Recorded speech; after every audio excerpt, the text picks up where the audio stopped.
2026 में आपको restaurant app launch करना है। किस तरीके से करें, क्या स्टेप लें जिससे आपके साथ कोई भी एजेंसी या कोई भी फ्रीलांसर फ्रॉड ना करे।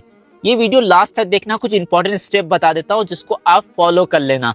पहला आता है कि आपके ऐप का रोल डिसाइड कर लो। मतलब ये है कि आप 4-5 रेस्टोरेंट मिलकर एक ऐप लॉन्च कर रहे हो या खुद का आप ऐप लॉन्च कर रहे हो, उसमें कमीशन बेसिस है या रिपीटेड बायर बनाना है या रॉयल्टी बनाना है कस्टमर के बीच में, ये चीजें आप डिसाइड कर लो। दूसरा चीज आता है फीचर्स। फीचर्स में आप सिंपल सा ये चीजें दीजिए कि आप मेन्यू कार्ड दीजिए, मेन्यू कार्ड के अंदर डिटेल दीजिए और कुछ एक्स्ट्रा उसके अंदर आता है। कोई मेन्यू के अंदर बहुत सारी चीजें एक्स्ट्रा रहती है, वो ऐड टू कार्ड में रखिए। सिंपल यूपीआई पेमेंट रखिए। सीओडी है तो उसको ऑप्शनल रखना है तो ऑप्शनल रखो, ठीक है। Order tracking, notification, order status, क्या फेल हुआ, पास हुआ, किस तरीके से आपका ऑर्डर चल रहा है, सारा ये सब फीचर इंक्लूड कर लेना। तीसरा पार्ट आता है एडमिन पैनल। एडमिन पैनल बहुत जरूरी है। आप मेन्यू को अपडेट कर सकते हो, डिलीट कर सकते हो, एडिट कर सकते हो, ये भी आपको बहुत जरूरी है। डेली सेल कितना हो रहा है, किस तरीके से ऑर्डर चल रहा है, कौन सा ऑर्डर फेल हो गया, कौन सा कस्टमर आपसे नाराज है, क्या प्रॉब्लम है कस्टमर की, एडमिन पैनल में सारा कुछ मेंशन होता है। और एक और चीज, रेडीमेड ऐप रेस्टोरेंट का मत बनवाना। कस्टमाइजेशन से स्टार्ट करना। रेडीमेड आपको 30,000 40,000 रुपये मिल जाएगा, लेकिन कोई मतलब नहीं होता है। आपके यूजर बढ़ेंगे तो आपके लिए बहुत ज्यादा प्रॉब्लम क्रिएट होता है, इसलिए रेडीमेड के चक्कर में मत पड़ना, ये बहुत जरूरी चीज है।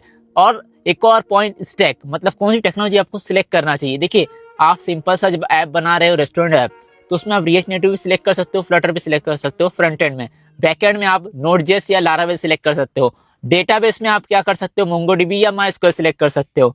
ये चीजें आपके लिए बहुत हेल्पफुल रहेगा। आप उसमें इंटीग्रेशन भी कर सकते हो, रेजर पे का, गूगल एनालिटिक्स का भी इस्तेमाल कर सकते हो, जिससे आपको पता चलेगा कि कस्टमर क्या एक्टिविटी कर रहा है, कौन से कस्टमर कहाँ से आ रहे हैं, सारा कुछ आपको ये पता चल जाएगा। इसके अलावा जो अहम पॉइंट है वो है लॉन्च करने के बाद आपको टेस्टिंग।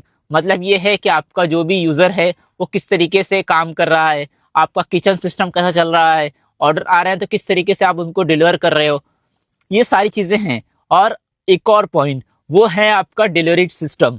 जो भी आपका डिलीवरी सिस्टम है, वो लोकल बॉय आपका खुद का है डिलीवरी बॉय, या आप कोई थर्ड पार्टी इंटीग्रेशन कर रहे हो, या आप खुद ही डिलीवर कर रहे हो, ये चीजों आप इंपॉर्टेंट है।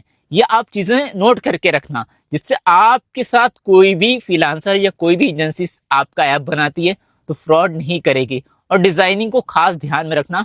यूआई यूएक्स, यूजर एक्सपीरियंस जितना आपका अच्छा रहेगा, जितना अच्छा दिखेगा, उतना आपका ऐप चलेगा। लोकल सिटी से स्टार्ट करो। नहीं, आप बड़ा ऐप बना सकते हो, लेकिन मिनिमम फीचर्स डालो, लेकिन अच्छा डालो। मेरा कंसेप्ट